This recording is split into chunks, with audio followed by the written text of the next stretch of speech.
श्रीरामकृष्ण वचनामृत आणि श्रीमद भगवद्गीता एक चिंतन. श्रीरामकृष्णांच्या जीवनामध्ये बरेचसे व्यक्ती संपर्कात आलेत. वेगवेगळ्या प्रकारचे व्यक्ती आलेत.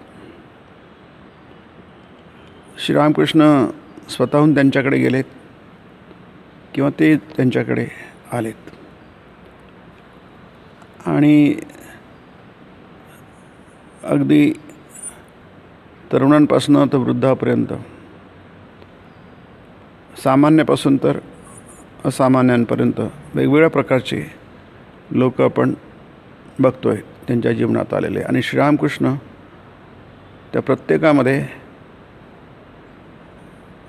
ईश्वरी भाव प्रविष्ट करण्याचा प्रयत्न करतात. त्या व्यक्तीच्या भावानुसार ईश्वरी भाव त्यात कसा समाविष्ट होईल, कशा प्रकारे ईश्वर प्राप्तीच्या मार्गावर तो वाटचाल करू शकेल, याविषयी श्रीरामकृष्ण फार सजग होते. गेल्या वेळी आपण केशवचंद्र सेनांविषयी बघितलं. ब्राह्म समाजाचे ते अध्वर्यू होते आणि फार प्रसिद्ध असे व्यक्ती होते. आणि ब्रह्मसमाज ज्याप्रमाणे त्या काळामध्ये एक हिंदू धर्माचं एक नवीन रूप काटछाट केलेलं, त्यांच्या समजुतीप्रमाणे की आपण जो समाज निर्माण करतो आहे किंवा तो समाज चालवतो आहे तो त्या काळच्या सामाजिक परिस्थितीला अनुरूप आहे आणि लोकांना तो स्वीकार करायला काही अडचण येणार नाही. केशवचंद्र सेनांचा जो ब्रह्मसमाज होता किंवा त्या समाजाचे ते त्या काळचे नेते होते, त्यांची पण त्या समाजाच्या माध्यमातून जी काही ईश्वरी सेवा ते करीत होते, धर्मसेवा, अध्यात्मसेवा, ईश्वरी सेवा, चांगली गोष्ट आहे ही. आणि अगदी प्रामाणिकपणे ते करीत होते. कळकळ होती, प्रामाणिकपणा होता, त्यांचं स्वतःचं चारित्र्य होतं, ईश्वरी भाव होता, भक्ती पण होती. आणि म्हणून श्रीरामकृष्ण त्यांच्यावर खूप प्रेम करायचे. आणि केशवचंद्र सेनांची पण त्यांच्यावर तशीच भक्ती होती. पण असं असूनसुद्धा श्रीरामकृष्ण ते खूप जवळ आलेत, पण जे ते अंतरस्थ ते तसंच राहून गेलं. आणि स्वाभाविक आहे ते. कारण काय, कोणताही एक भाव जर आपण एकदा स्वीकारला, अंगीकारला, त्यातून बाहेर पडणं फार कठीण असतं. विशेष करून वाढत्या वयामध्ये कोणताही भाव स्वीकारला तर मग किती मोठ्या व्यक्तीच्या सान्निध्यात आली ती व्यक्ती तरी पूर्णपणे तो भाव घेतला जाऊ शकत नाही. याचं एक उदाहरण म्हणून आपण केशवचंद्र सेन बघतो आहोत. एक छोटीशी घटना इथे वचनामृतामध्ये त्याचा उल्लेख आहे. कोजागिरी पौर्णिमेच्या दिवशी केशवचंद्र सेन भक्तांसमवेत, म्हणजे ब्रह्मसमाजाच्या भक्तांसमवेत दक्षिणेश्वरी गेले होते.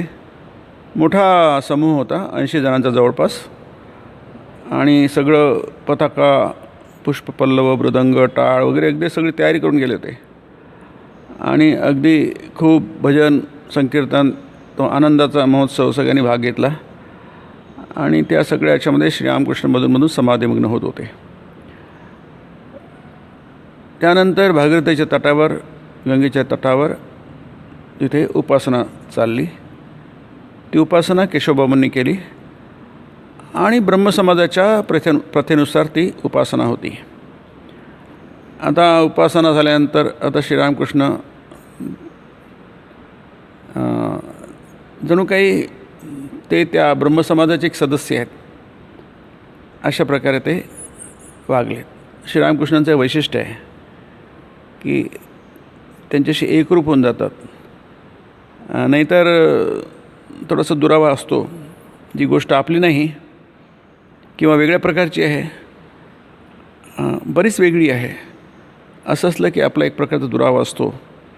आपण संपूर्णपणे त्यात एकरूप होऊ शकत नाही. पण श्रीरामकृष्ण तसे नव्हते. आणि पण असं असूनसुद्धा त्यातले झाले म्हणजे त्यांच्यासारखे झालं असं नाही आहे. त्यातलं काय त्याच्यात देता येईल आहे, काय भाव देता येईल आहे, त्यांच्यामध्ये कशाप्रकारे परिवर्तन आणता येईल याविषयी श्रीरामकृष्ण खूप प्रयत्न करीत असत. आता उपासना संपली. श्रीरामकृष्ण नंतर म्हणाले, एक प्रार्थना म्हणा सगळ्यांनी म्हणून माझ्या मागून म्हणा. ते म्हणतात, ते म्हणाले की ब्रह्म आत्मा भगवान, ब्रह्म माया जीव जगत, भागवत भक्त भगवान. 3 शब्द आहेत. वेदांतामध्ये त्याला त्रिपुटी म्हणतात. 3 गोष्टी आहेत. दिसायला 3 दिसतात, असतात एकच नाही. जसं इथे ब्रह्म आत्मा भगवान किंवा ब्रह्म माया जीव जगत भागवत भक्त भगवान जरी वेगवेगळ्या दिसल्या तरी आहेत एकच, त्यात काही फरक नाही आहे. तर हे सगळं तात्विक बाबी यांच्या मेंदूमध्ये कशा शिरवायच्या मोठी समस्या. म्हणून श्रीरामकृष्णांनी हे मंत्र म्हटले, हे मंत्रच म्हणूया आपण. आणि इतर सर्वांनी त्यांच्या मागून हे सगळे मंत्र म्हटलेत की नाही, अगदी भक्तिभावाने. पण हे झाल्यानंतर श्रीरामकृष्णांनी जेव्हा म्हटलं की गुरु कृष्ण वैष्णव, त्यावेळी केशवबाबू थबकले. त्यांनी काही आधीप्रमाणे काही ते म्हटलं नाही. याचं कारण काय, आपलं उदाहरण म्हणून घेतो आहे आपण की आपण इथपर्यंत जाऊ पलीकडे जाऊ शकत नाही. एक मर्यादा असते.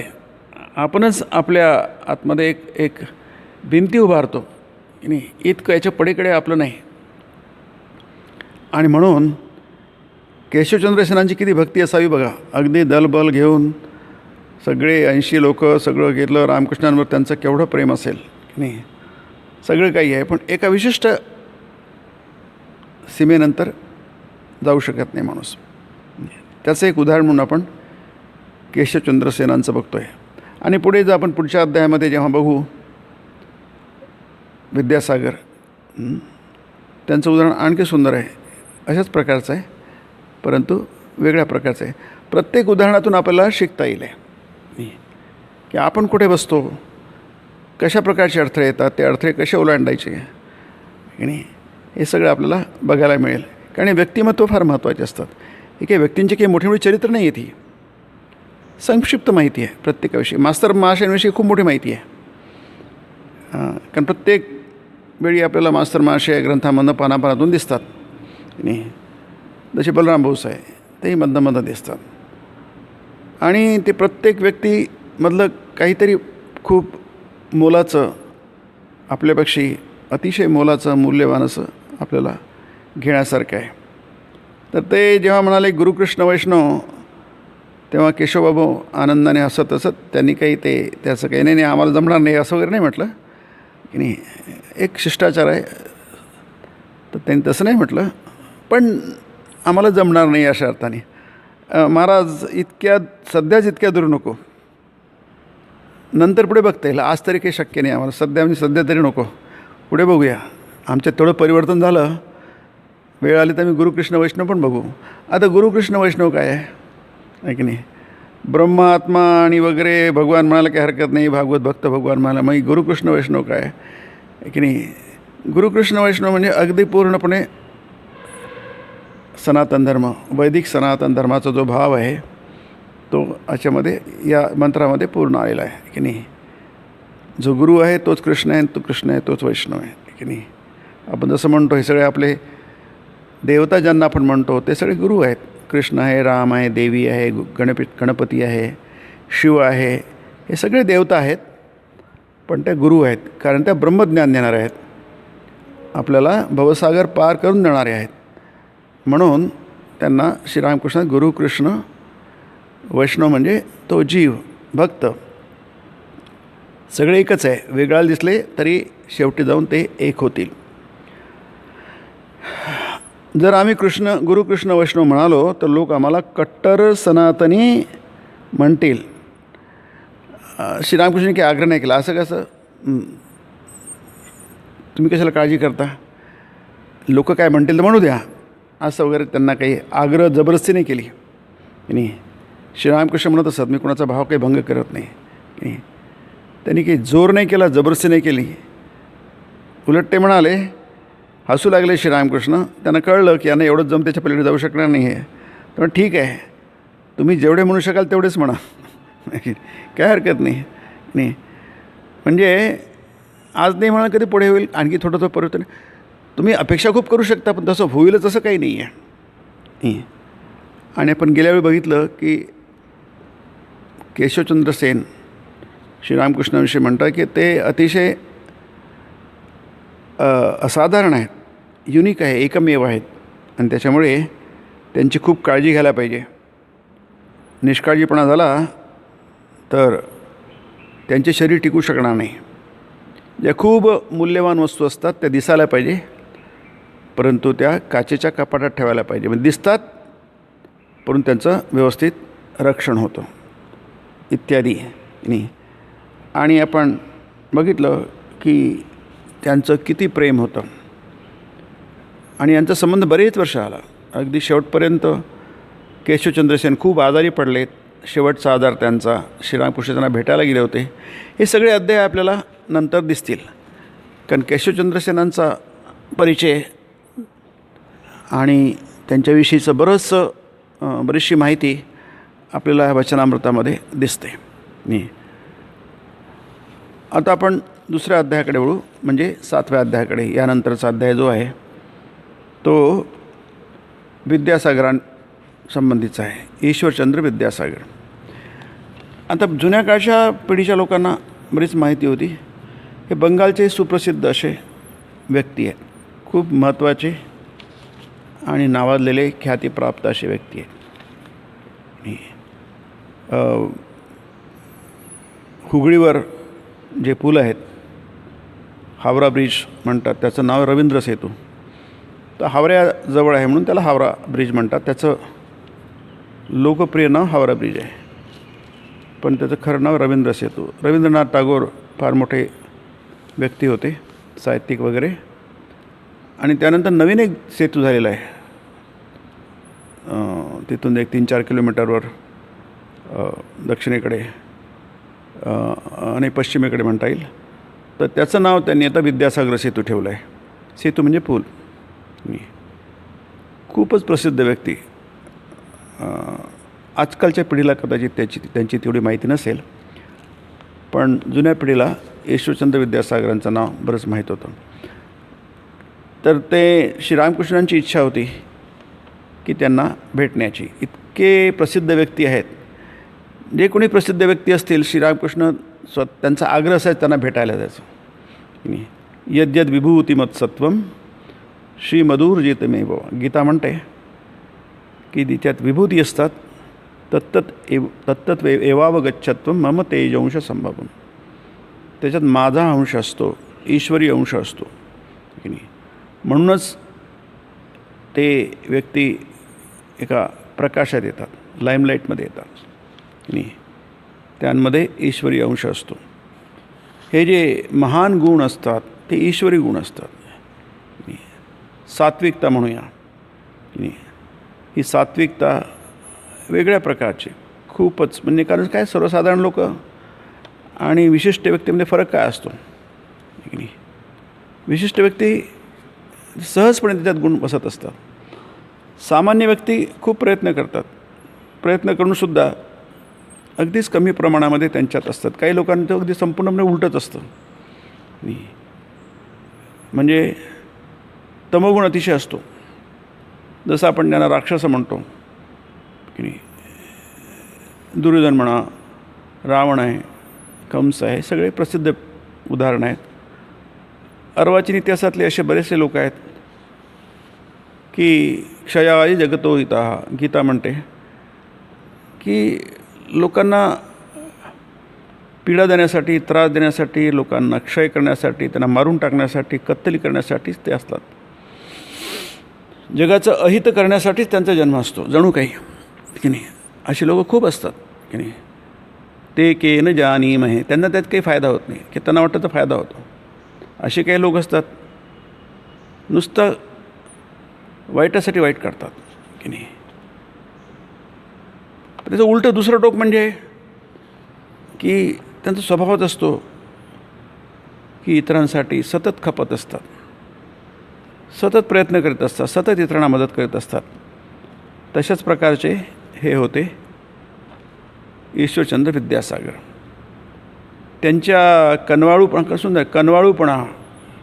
की नाही, त्यांचं हृदय करुणावान होतं, त्याला कनवाळूपणा म्हटलं आहे. आणि दया, या दोन गोष्टी त्यांच्यामध्ये खूप होत्या. ईश्वरचंद्र विद्यासागर म्हणजे दयेचे सागर नाही. आता ही दया थोडीफार सगळ्यांमध्ये असते, पण ते आपल्या स्वतःच्या व्यक्तींबद्दल असते. इतरांबद्दल दया असली की तो व्यक्ती विशिष्ट असतो, तो ईश्वराचा अंश असतो. यद्यत विभूती मत्सत्व, विभूती आहे ती. आणि त्यांच्या नाना आख्यायिका, नाना गोष्टी त्यावेळी प्रचलित होत्या. ईश्वरचंद्र कशाप्रकारे दयेचे सागर होते, ते किती कणवाळू होते, आणि त्यांची माहिती श्रीरामकृष्णांच्या कानावर आली होती. आणि मास्तरांकडे त्यांनी तीव्र इच्छा प्रकट केली की आपल्याला त्यांना भेटायला जायला पाहिजे. श्रीरामकृष्णांपेक्षा ते जवळपास श्रीरामकृष्ण ते 67 वर्षांचे होते. म्हणजे श्रीरामकृष्ण तरी 45 वर्षाचे असतील, 45-46 वर्षांचे असतील. 16-17 वर्षांनी ते मोठे होते. श्रीरामकृष्ण म्हणजे ज्येष्ठ होते.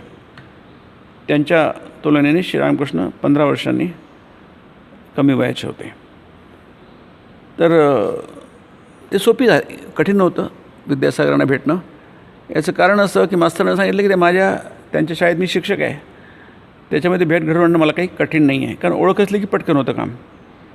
आणि मग जेव्हा त्यांच्या कानावर मास्तरांनी टाकलं की परमहंस तुम्हाला भेटायला येऊ इच्छितात, त्यांना खूप आनंद झाला. काही हरकत नाही, कारण रामकृष्णांचं नाव परमहंस रामकृष्ण दक्षिणेश्वरचे थोडीफार माहिती कलकत्त्यातल्या लोकांना त्यावेळी होतीच. त्यामुळे त्यांनी अगदी सहजपणे हो म्हटलं. फक्त त्याने विचारलं की परमहंस कसे असतात, काय आहेत ते, साधू आहे का, भगवे कपडे घालतात का. ते म्हणाले काही नाही, साधे आहेत, अगदी तुम्हाला ओळखता येणार नाही, पण म्हणजे कोणत्याच प्रकारचे बाह्य चिन्ह नाही आहे. पण एक गोष्ट मात्र विशेष लक्षात ठेवण्यासारखी आहे, ती म्हणजे ईश्वराविना दुसरे तिसरे काहीच जाणत नाही. रात्रंदिवस भगवंताच्या चिंतनात निमग्न असतात. हे मात्र वेगळं आहे की नाही. दुसरे तिसरे काही जाणत नाही आणि रात्रंदिवस भगवंताच्या चिंतनात निमग्न असतात की नाही. आता आपण बघूया विद्यासागरांचं छोटंच चरित्र, त्याच्यानंतर पुढे आलेलं नाही आहे. या 7व्या अध्यायाचं जे काही आहे ते आहे, आणि अध्याय फार सुंदर आहे. म्हणजे श्रीरामकृष्णां ते आलेत प्रसिद्ध व्यक्ती म्हणून, परंतु यांच्यात जर काही परिवर्तन घडलं तर खूप मोठी गोष्ट होऊ शकते की नाही. सामान्य माणसांमध्ये आपण किती परिवर्तन घडणार, त्याला काही मर्यादा असते, त्याच्या पलीकडे जाऊ शकत नाही. पण मोठ्या लोकांमध्ये घडलं तर ते खूप मोठं काम होऊ शकतं. जसं नरेंद्रनाथ आहे की नाही. सगळेच युवक होते, पण नरेंद्रनाथ जर घडू शकले तर त्यांच्या माध्यमातून खूप मोठं काम होऊ शकतं, फार मोठं काम होऊ शकतं. जसं केशवचंद्र सेन आहे, त्यांनी आपलं मानलं. याचं कारण काय, केशवचंद्र सेनांच्या माध्यमातून खूप मोठं काम होऊ शकतं. म्हणून श्रीरामकृष्ण आग्रही होते की युवक मंडळी त्यांच्याकडे यावीत. त्यांच्यात जर भाव शिरू शकला आणि ईश्वरच सत्य आहे हा भाव, तर खूप मोठं काम होऊ शकेल. तसंच हे जे आहेत विद्यासागर, ईश्वरचंद्र विद्यासागर, त्यांच्यात जर हा भाव शिरू शकला, कारण त्यात गुण खूप आहे, करुणा आहे, दया आहे, सगळंच काही आहे. आणि नुसतीच काही मनामध्ये नाही आहे, त्याप्रमाणे त्यांचं वागणं पण आहे. म्हणून ईश्वराविना दुसरं तिसरं काहीच जाणत नाही, सदा निमग्न असतात ईश्वर चिंतनामध्ये. ही गोष्ट मात्र आजपर्यंत ईश्वरचंद्र विद्यासागरांच्या दृष्टीमध्ये पडलीच नाही की नाही. सगळंच काही त्यांच्याकडे. श्रीरामकृष्ण म्हणतात सोनं आहे, झाकलेलं आहे, थोडं बाजूला केलं की ते सोनं सोनंच असतं शेवटी, आहे की नाही. सोन्यावर किती माती झाकल्या गेली तरी सोनं काही माती होत नाही, सोनं सोनंच राहतं. पण जोपर्यंत माती दूर होत नाही तोपर्यंत त्या सोन्याला आहे त्याचं काही अस्तित्व असून नसून एकच आहे. नाही, ती माती दूर झाली पाहिजे. माती दूर झाली तरच मग त्या सोन्याला काहीतरी किंमत आहे, त्याला अस्तित्व आहे. त्याला नाही तर अस्तित्व असून नसून एकच आहे. तर दिवस ठरला आणि श्रीरामकृष्ण ईश्वरचंद्र विद्यासागरांकडे जाण्यासाठी निघाले दक्षिणेश्वरहून. आता त्यांच्या खोलीत गेलेत. हा बराचसा मजकूर आहे ते. फक्त त्यातला आपण जो मास्तरांनी इथे मांडलेला आहे एक उदाहरणादाखल ईश्वरचंद्र कशा प्रकारे दयावान होते, कृपाळू होते, कनवाळू होते याची काही उदाहरणं त्याने दिलेली आहे. त्यांच्या टेबलावर गठ्ठा आहे पत्रांचा आणि त्यांनी 5-6 अशी उदाहरणं दिली आहेत. कुणा विधवेने लिहिलं असेल की माझा मुलगा लहान आहे, अनाथ आहे, त्याला तुम्हीच आहात बघायला. नंतर कोणीतरी लिहिलं असेल की तुम्ही बाहेरगाव निघून गेलेत, माझ्याकडे जी मदत येत होती ती आली नाही, त्यामुळे आता मी फारच अडचणीत आलो आहे. आणि गरीब विद्यार्थ्यांनी लिहिलं असेल की माझी फी तर तुम्ही भरली आहे पण मला पुस्तक वर घ्यायचे आहेत, त्यासाठी पैसा नाही आहे, विकत घेण्याची माझी ऐपत नाही आहे. एक म्हणतात की माझ्या कुटुंबातील लोकांची तोंडाची हात मिळवणी होत नाही आहे, कसंही करून एखादी नोकरी मिळवून द्याच. माझी बहीण विधवा आहे, तिच्यावर कुऱ्हाड कोसळली आहे, आता ती मलाच त्याला पालनपोषण करावं लागेल, तर आता काही चालू पगारात निभणे अशक्य. असे काही उदाहरण दिलं आहे. एक जण लिहितो तुम्ही परक्या देशात गेलो आहे, तिथे संकटात सापडलो आहे, तुम्ही मदत केली तरच माझं काहीतरी होईल, तुम्ही दिनाचे वाली आहात. कोणाचं तरी काही भांडणं आहे, तडजोडीचा दिवस ठरला आहे, तुम्ही या आमचं भांडण मिटवून द्या वगैरे वगैरे अशा पुष्कळशा गोष्टी असतात. मदत करणारा असला कोणी तर मदत मागणारे भरपूर असतात की नाही. याच्यामध्ये एक ओघाने सांगण्याचं म्हणजे याच्यात त्याचा उल्लेख नाही आहे, पण ईश्वरचंद्र विद्यासागरांच्या याच्यामध्ये त्याचा उल्लेख आहे की त्यांनी खूप लोकांना मदत केली. आणि मदत म्हणजे जे अगदी गरजू आहेत ते, जे का रंजले गांजले त्याशी म्हणी जो आपुले. अशा गांधल्या लोकांना खरोखरच विद्यासागरांनी आपलंच मानलं की नाही. त्यांचा स्वभाव तसा होता की नाही की जे रंजले गांधलेले आहे, ज्यांना खरी खरी मदत हवी आहे की नाही. जसं ते शंकराचार्य म्हणतात की नाही की देयम दीनजनायच वित्तम की नाही, की ध्येयम श्रीपतिरूपमजस्त्रम नेयम सज्जन संगे चित्तम देयम दीनजनायच वित्तम. की सिंपल सोपा उपदेश की दीन आहेत, गरजू आहेत, त्यांना तुम्ही मदत करा, कोणत्याही प्रकारे मदत करा की नाही. गीतासुद्धा म्हणते की ह्या गोष्टी फार महत्त्व. यज्ञ दान तप कर्म न त्याज्यम कार्यमेव तत्. हे यज्ञ दान आणि तप हे जे कर्म आहेत आवर्जून करायला पाहिजे, त्याला सोडायला नको. यज्ञ दान तप कर्म पावन आणि मनीषिणाम. विचारी लोकांना हे 3 कर्म आहेत, 3 प्रकारचे. गीतेमध्ये हे 3 कर्म सतत येतात की नाही. यत करो शेदशनासी, हे सामान्य करणं आहे, खाणं, जे काही आपलं सामान्य कर्म आहे. पण जे बाकीचे 3 कर्म आहे, यत करो शेदशनासी, यत जुहोसी ददासी, यत तपस्यसी. जुह म्हणजे यज्ञ करणं, जुहोसी ददासी देणं, तपस्या करणं की नाही. या गोष्टी आहेत ते विशेष कर्म आहेत की नाही. गीतेमध्ये याचा बराच उल्लेख येतो की ह्या गोष्टी करायलाच पाहिजे, आवर्जून करायलाच पाहिजे की नाही. फक्त त्या असं एतान्यपितु कर्माणि संगम त्यक्त्वा फलानीच.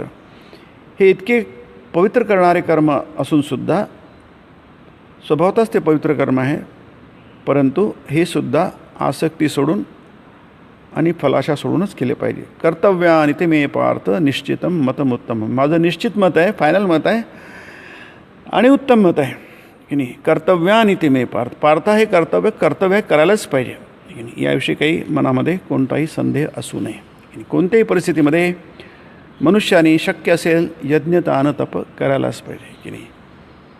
हे जे आहेत ईश्वरचंद्र विद्यासागर की नाही, हे सगळे करतात आहे, खूप मदत करतात आहे, लोकांना भरपूर मदत करतात आहे. पण शेवटी काय असतं, मनुष्याचा स्वभाव असतो आहे की नाही. मदत घेणाराचा स्वभाव असतो की नाही. घेताना मदत तर घेतात लोक की नाही, पण ज्या लोकांनी मदत घेतली भरपूर ईश्वरचंद्र विद्यासागरांकडनं, तेच लोक त्यांची निंदा करतात आहे की नाही. कुणी सांगितलं समजा विद्यासागरांना, ओ तो अमुक तुमची निंदा करतो आहे, तुमच्याविषयी वाईट साईट बोलतो आहे, तर विद्यासागर म्हणायचे माझ्याशी वाईट बोलतो आहे, मी तर त्याला काही मदत केली नाही आहे की नाही. व्यंगोक्ती आहे की मदत केली नाही मग माझी वाईट कशाला बोलतो तो की नाही. याचा अर्थ ज्यांना मदत केली तेच लोक वाईट बोलतात आहे. असो, तर आता इथे पोचलेत रामकृष्ण त्यांच्या घरी, विद्यासागरांच्या घरी. आणि इथे संक्षेपामध्ये मास्तरांनी विद्यासागरांच्या विषयी त्यांच्यात किती गुण वसत होते थोडक्यात माहिती दिली आहे. आपण आत्ताच बघितलं त्यांची करुणा, मदत करण्याची वृत्ती वगैरे वगैरे. आपण आणखी त्यांचे गुण बघू. कितीतरी गुण आहेत. एका माणसामध्ये इतके गुण वसणं हे म्हणूनच ते मोठ्या पदाला पोचतात की नाही. की कितीतरी गुण वसत होते. पहिला गुण म्हटला म्हणजे विद्येची आवड की नाही. म्हणजे आपल्याला घेण्यासारखं बघा की नाही, विद्येची आवड म्हणजे विद्या ही अधिकाधिक घेतली पाहिजे. विद्या ही कणाकणाने मिळवायची असते की नाही. एकदम काही तुमच्यात विद्या येत नाही, कणाकणाने गोळा करायची असते. विद्याचं पैसेसुद्धा, धनसुद्धा थोडं थोडं गोळा करायचं असतं. तसंच विद्या ही कणाकणाने जमवायची असते. त्यांना चिंतन मननाची खूप आवड होते. ते मास्तर माशे म्हणतात, खरोखरच माझ्यासमोर रडले होते ते की मला ते जमलं नाही, संसारात पडल्यामुळे या जबाबदाऱ्या वाढल्या आणि ते राहून गेलं. आणि त्यांचा दुसरा गुण म्हणजे दया, सर्वानुभूती दया. माणसाविषयी ते आपण बघितलंच, पण माणसांव्यतिरिक्त जे पशुपक्षी आहेत त्यांच्याविषयी दया. ते वासरांना दूध मिळत नाही, त्यांनी दूध पिणंच सोडून दिलं होतं. नंतर त्यांनी पुन्हा सुरू केलं तब्येत बिघडल्यानंतर. ते बग्गीमध्ये बसत नाही, घोडागाडीमध्ये बसत नसत. याचं कारण काय, घोड्याला काही बोलता येत नाही, त्याला बेजुबान आहे की नाही. त्याला काही बोलता येत नाही, त्याला काय त्रास होतो सांगता येत नाही. त्याला ओढावं लागतं वजन, त्रास होऊ नये, त्याचा त्रास कमी व्हावा म्हणून ते घोडागाडीमध्ये बसत नसत. एकदा एक हमाल कॉलराने पडला रस्त्यामध्ये. त्याची ती केविलवाणी अवस्था बघून त्यांनी स्वतःच्या खांद्यावर त्यांना घेतलं, त्याची सेवा शुश्रूषा केली, त्याला चांगलं केलं. स्वाधीनतेची आवड होती त्यांना. मतभेद झाले संचालक मंडळाशी. ते प्रिन्सिपल होते, त्यांनी राजीनामा दिला तडक नाही. आणि लोक काय म्हणतील त्याविषयी ते पर्वा करत नसत. आपला एक मोठा प्रॉब्लेम असतो की नाही, आपण लोकप्रिय होऊ इच्छितो, त्याची ते क्षिती बाळगत नसत. लोक काय म्हणतील त्याचं एक उदाहरण त्यांनी दिलं आहे. दुसरं म्हणजे त्यांची भक्ती, आईवर खूप भक्ती होती. ही मोठ्या माणसाचे लक्षण आहे की नाही. आणि मानसिक बल, मनाने ते फार मजबूत होते की नाही, वगैरे उदाहरणं दिली आहेत. आता श्रीरामकृष्ण त्यांच्या घरी पोचलेत आणि त्यांच्याकडे बघत आहेत. ते भावाविष्ट आहेत आणि तिथं जो टेबल आहे त्याच्यावर हात देऊन उभे आहेत. ते काही बोलत नाही आहेत नाही. आणि तिथे एक मुलगा आहे, तिथे विद्यासागरांजवळ एक मुलगा आहे.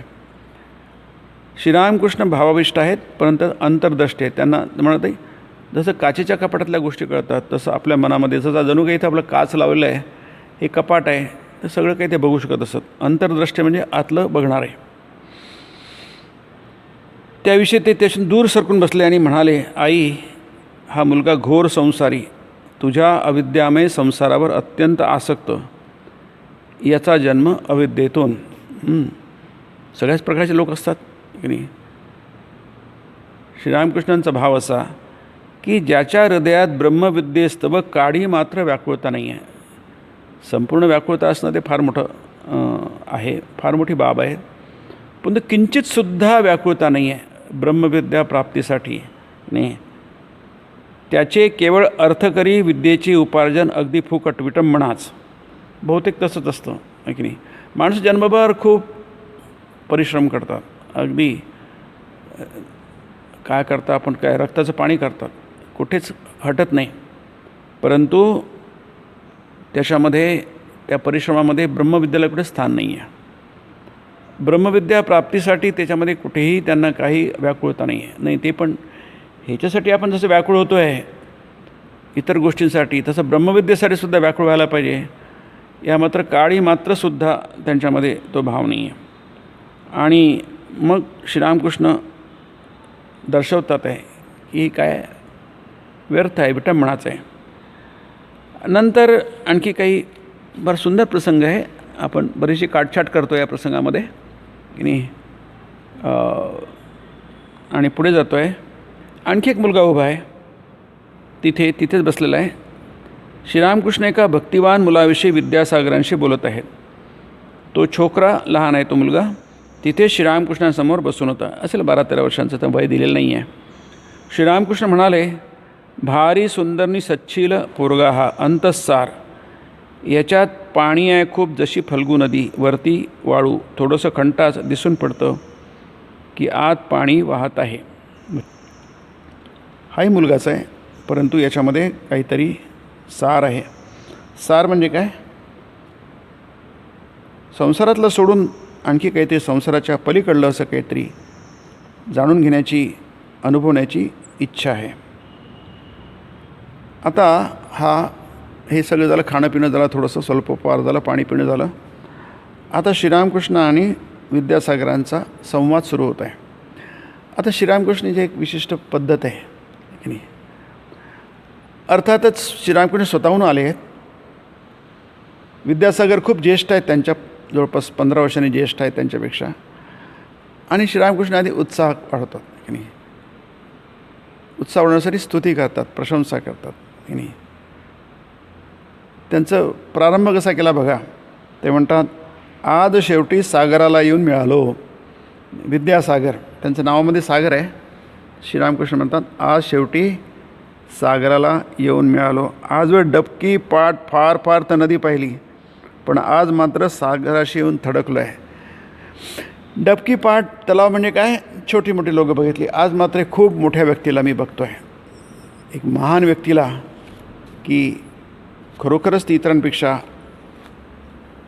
मोठे आहे, मोठे गुण त्यांच्यामध्ये आहेत. मोठी व्यक्ती आहे, खऱ्या अर्थाने मोठी व्यक्ती आहे. अर्थात विद्यासागरसुद्धा नम्रपणे त्यांची प्रशंसा स्वीकारतात. ते म्हणतात, ठीक आहे, खारट पाणी घेऊन जा, समुद्रामध्ये खारट पाणी असतं. श्रीरामकृष्ण, नाही हो, नाही खारट का बरं पाणी, तुम्ही तर अविद्येचे सागर नाही, तुम्ही विद्यासागर. म्हणजे बघा, शब्दांच्या कोट्या आहेत ह्या, परंतु उत्साह वाढवण्यासाठी प्रशंसा ही यदि विधीयते तत्सूयते. ज्याची स्तुती केली जाते ते तसं करावं अशी अपेक्षा असते की नाही. स्तुती त्यासाठी, स्तुतीने आपण फुगून जाण्यासाठी नसते. स्तुती केल्यानंतर त्याप्रमाणे वागावं अशी अपेक्षा असते. तर तेव्हा ठीक आहे, तसे म्हणा नका. आता एक छोटासाच इथे श्रीरामकृष्णाचा उपदेश आहे. आता हे पूर्ण हा अध्याय 7वा अध्यायच उपदेशाने भरलेला आहे. फार सुंदर अध्याय हा. परंतु त्यांनी उपदेशाची सुरुवात श्रीरामकृष्णांनी कशी केली आहे बघा. अगदी थोडक्यामध्ये श्रीरामकृष्णांनी विद्यासागरांना त्यांचं व्यक्तित्व, त्यांनी काय करतात ते, त्यांनी काय करायला पाहिजे की नाही, आणि उपदेशकाचा आव न आणता की नाही, एक सर्वसाधारण शास्त्र काय म्हणतं की नाही, अध्यात्मशास्त्र काय म्हणतं हे त्यांनी अगदी थोडक्यात सांगितलं आहे. आणि अतिशय प्रांजळ शब्दांमध्ये, सोप्या शब्दांमध्ये सहजपणे जे व्यक्त केलं आहे त्यांनी, की म्हणतात तुमचं कर्म सात्विक कर्म. म्हणजे तुमच्याविषयी मला माहिती आहे की तुम्ही जे कर्म करता ते सात्विक कर्म आहे. याचा अर्थ ते स्वार्थी कर्म नाही आहे की नाही. राजसिक हा सत्वजन्य रजोगुण, म्हणजे सत्व आहे पण सत्वामध्ये भरपूर कर्म आहे. सात्विक रजस, सत्वापासून दया उद्भवते. दयेनं प्रेरित होऊन आचरलेलं कर्म राजसिक खरं, पण हा सत्वमय रजोगुण हा वाईट नाही. म्हणजे आता त्यांची आधी तुम्ही जे करता ते छानच करतात की नाही. सुरुवात अशीच करायची असते. एकदम तुम्ही जर तुमचं बरोबर नाही म्हटलं की लोक मागे हटतात. नाही आपल्यासाठी नाही आहे. नाही, तुम्ही करता ते छानच करा. स्वामीजी जसं म्हणतात, स्वामी विवेकानंद, की तुम्ही चांगलंच करता, आणखी चांगलं करा. या अर्थाने डू बेटर. शुकदेव आता एकदम हा वाईट नाही, यात काही वाईट नाही आहे. आता एकदम शुकदेवांचं उदाहरण घेतात. हा शुकदेवादिकांनी लोकोपदेशास्तव दया हृदयात बाळगली होती, लोकांना ईश्वरविषयक ज्ञान देण्यासाठी. शुकदेव प्रसिद्ध, ज्यांनी भागवत सांगितलं, परीक्षिताला, ती दया आहे. स्वतःहून गेले शुकदेव.